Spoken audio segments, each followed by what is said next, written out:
Hello student, ये question number 8 है potentiometer का। इससे पहले मैं 7 क्वेश्चन बना चुका हूँ पोटेंशियोमीटर के। Question number 8, the length of potentiometer wire is L, a cell of EMF E is balanced at length L by 3 from the positive end of the wire. If the length of wire is increased by L by 2, at what distance will the same cell be balanced? Answer है L by 2। आप इस video को pause करके पहले आप इस question को itself try करिए, फिर देखिए ये सॉल्यूशन कैसे करते हैं। सॉल्यूशन स्टार्ट करते हैं। तो क्वेश्चन में जो कह रहा है, पहले उसका एक डायग्राम बना लें कि एक लेंथ है पोटेंशियोमीटर वायर जिसकी लेंथ L है।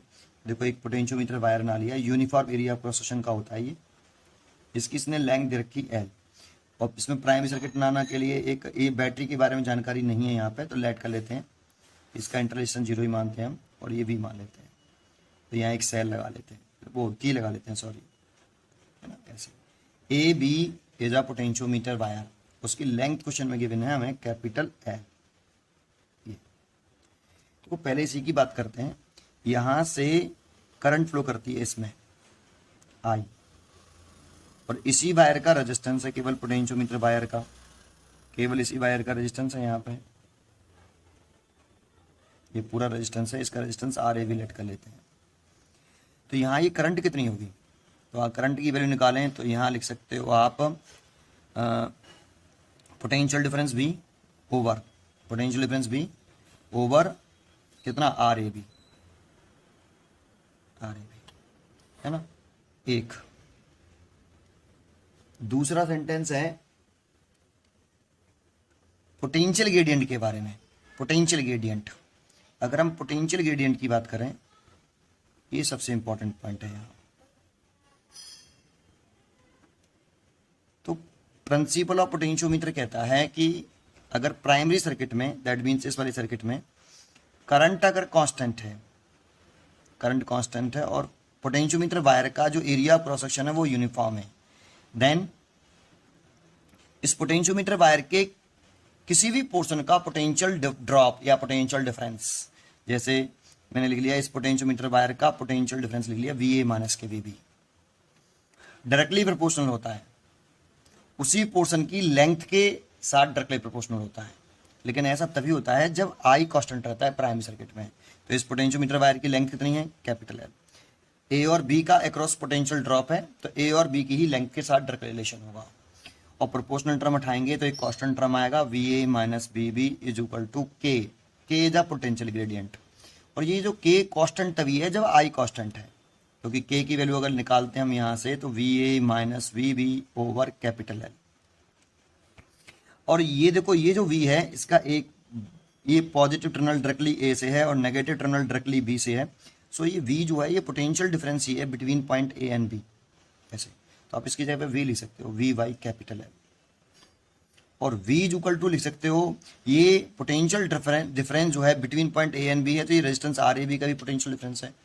A और B वाले वायर के अक्रॉस ही तो पोटेंशियल डिफरेंस है ये, और A और B वाले वायर का पोटेंशियल डिफरेंस है, तो A और B वाले वायर का रेजिस्टेंस कितना है I, तो हम V की जगह पर लिख सकते हैं कितना, करंट इनटू रेजिस्टेंस RAB, क्योंकि A और B वाले वायर का पोटेंशियल डिफरेंस है, एंड्स का पोटेंशियल डिफरेंस है, तो उसमें करंट फ्लो कर रही है, रेजिस्टेंस उसका कितना है divide by L।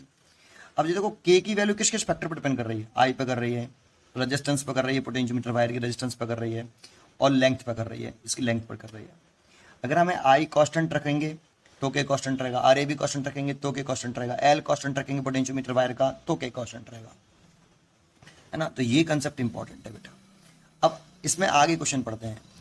A cell of EMF E is balanced at length L by 3 from the positive end of the wire। एक सेल है, ये इसका EMF E है और ये बैलेंस हो रहा है L by 3 डिस्टेंस पर, लेट कर लेते हैं, बैलेंसिंग पॉइंट J1 है, और ये L दे रखी है हमें L by 3। तो आपने पढ़ा होगा इस वाले केस में जब बैलेंसिंग पॉइंट ऑफ टर्न हो जाता है तो E is equal to KL होता है, K और L is a balancing length, E is equal to KL, L is a balancing length. तो यहाँ बैलेंसिंग लेंथ L by 3 दे रखी है, तो हम लिख सकते हैं E इज इक्वल टू, या भी ऐसे रहने दो, बाद में पुट कर देंगे, ठीक है। ये फर्स्ट है, L निकाल लो, चलो L निकाल लेते हैं यहाँ से, E by K, ये ठीक है। अच्छा सेकंड केस में क्या कह रहा है जरा आप देखो। सेकंड केस में कह रहा है कि if the length of wire is increase by L/2, तो जो पोटेंशियोमीटर वायर है ना उसकी लेंथ बढ़ाने की कह रहा है, और at what distance will the same cell be balanced, इसी सेल को कहां पर वो बैलेंस होगा, बैलेंसिंग लेंथ पूछ रहा है। तो सेकंड केस में उसने क्या किया है, देखो ये जो बैटरी लगा रहा था प्राइमरी सर्किट में, इसको तो चेंज किया नहीं उसने, लेकिन जो वायर है ए बी उसकी लेंथ बढ़ा लिया उसने बेटा, जो वायर है उसकी लेंथ बढ़ा ली उसने। अब कितनी लेंथ बढ़ाई है, L/2, तो नई लेंथ कितनी हो जाएगी, L तो पहले से थी प्लस L/2, तो कितनी हो जाएगी 3L/2, बैलेंसिंग लेंथ बढ़ा ली, और सेम सेल को ही कनेक्ट कर रहा है। अब बैलेंसिंग पॉइंट पूछ रहा है, अब कहाँ ऑप्टेन होगा, तो बैलेंसिंग लेंथ ऑप्टेन होने की बात कर रहा है, तो लेट कर लिया J2 पर, बैलेंसिंग पॉइंट चेंज हो गया। ये पूछ रहा है बेटा आपको L' बैलेंसिंग लेंथ कितनी है ये वाली, और IG0 है, सेम सेल है। देखो ना तो ये सेल चेंज किया ना ये चेंज किया, बट लेंथ बढ़ा दी। तो लेंथ बढ़ाने से क्या होगा पता है, लेंथ बढ़ाएंगे अगर आप L बढ़ा दोगे, अगर आप लेंथ बढ़ा दोगे L, तो K चेंज होगा बेटा, K चेंज होगा। यहां से देख लो बेटा, V तो चेंज नहीं कर रहे हो, यहां से देख लो आप, यहां से V तो चेंज नहीं कर रहे हो, V तो वैसे की वैसी है ना, और V चेंज नहीं किया, वैसे की वैसा ही है, तो L चेंज हुआ है। तो for a given potential difference के लिए यहां लिख सकते हो, for a constant potential difference के लिए, गिवन पोटेंशियल डिफरेंस के लिए, तो यहाँ पर V कांस्टेंट है, देखो पहले भी V था और अभी भी V है ना, पहले भी V था और अभी भी V है आपका।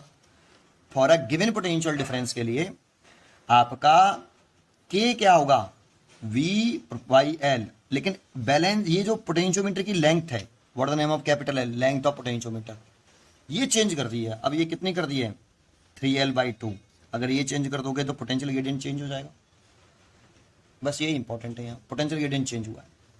पोटेंशियल ग्रेडियंट कितना हो गया बेटा पहले के कंपेयरिंग, तो ये लिख सकते हैं 2/3, और V/L की जगह पे क्या लिख सकते हो बेटा यहाँ से K, V/L, तो ये K, तो पोटेंशियल ग्रेडियंट चेंज हो गया बेटा। तो पोटेंशियल ग्रेडियंट चेंज हो गया तो सेल चेंज नहीं किया। देखो बैलेंसिंग लेंथ इस वाले फॉर्मूले से लिखा है, तो बैलेंसिंग लेंथ हमें लिखनी चाहिए, बैलेंसिंग लेंथ हमें लिखनी चाहिए L' बराबर E/K डैश। भाई पहले लिखी थी L इक्वल टू E/K, लेकिन K E तो सेल का EMF तो चेंज ही नहीं किया हमने, सेल तो चेंज ही नहीं किया, वही सेल लगाया है, K चेंज हुआ है। और K चेंज क्यों हुआ है समझ में आया आपको, क्योंकि लेंथ बढ़ा दी है। तो इसकी कितना हो गया बेटा E/K डैश कितना हो गया, हो गया 2/3K ऐसे। तो ये कहाँ पहुंच जाएगा आपका, ये 3 ऊपर पहुंच जाएगा, तो L' नई बैलेंसिंग लेंथ आई E/ कितना 3 ऊपर पहुंच जाएगा और 2 नीचे रहेगा 2K ऐसे। देखो ये देख लो एक बार, 3 ऊपर पहुंच गया तो 3E 2K कितना, और E की वैल्यू देखो ये वाली रहने देते हैं, E की वैल्यू ये वाली पुट कर देते हैं हम, E is equal to KL, लेकिन L की वैल्यू कितनी है, इनिशियली बैलेंसिंग लेंथ L/3 है, तो आप यहाँ से अगर E की वैल्यू निकाल लो, E बराबर K, पहले इनिशियली बैलेंस लेंथ थी L/3, बैलेंसिंग लेंथ थी स्मॉल L/3, तो E की वैल्यू KL/3, ये यहाँ पुट कर देता हूँ E की वैल्यू, तो 3/2K तो जो है ये है, और E की वैल्यू अगर यहाँ पुट कर दूँ तो ये कितना आ गई KL/3, 3 से 3 कट जाएगा और K से K कट जाएगा, तो L' नई बैलेंसिंग लेंथ आएगी, वो आएगी L/2, न्यू बैलेंसिंग लेंथ आएगी L/2। ये क्वेश्चन सॉल्व हो गया। इसमें कंसेप्ट जो था कि बैलेंसिंग लेंथ जो है वो किस पर डिपेंड कर रही है, E/K पर, तो सेल चेंज नहीं कर रहे, K चेंज होगा। क्यों चेंज होगा उसका रीजन दिया मैंने, यहाँ पर V चेंज नहीं किया बेटा, इसीलिए इसी से देखेंगे, V चेंज नहीं किया तो V तो कांस्टेंट है, L चेंज कर दिया है तो L चेंज किया, तो K की वैल्यू, इससे रिजल्ट देख लो आप, यही चेंज किया मैंने, तो यहाँ पर ये लिखा मैंने आपको, नीचे भी समझाया, ये केवल L चेंज कर देंगे तो K चेंज हो जाएगा। ठीक है, ये क्वेश्चन आपको समझ में आया होगा। ये क्वेश्चन नंबर 8 है, पढ़ते रहिए और खुश रहिए। Thank you.